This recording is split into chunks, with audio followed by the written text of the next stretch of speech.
puno ng bayabas.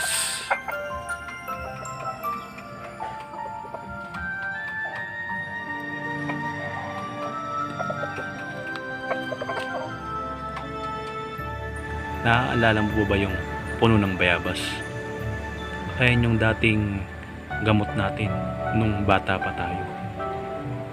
Yung minsan nilalagay natin sa bibig natin, ngunguyain, tapos ilalagay natin sa nasugat nating tuhod pag nadapa tayo. At ayan din yung nilalagay natin minsan sa ating titik pag tayo ay magpapatuli. Di ba? Naaalala nyo ba yun? At ang mahalaga pa dun, ayan din yung ginagamit natin, nilalaga natin para din sa ating pagtuli, at minsan iniinom din natin ang puno ng bayabas. Hindi pala puno ng bayabas, yung dahon pala ng bayabas. Kaya tandaan nyo, kailangan palagi, minsan herbal din ang iniinom nyo. And bahala na kayo sa buhay nyo.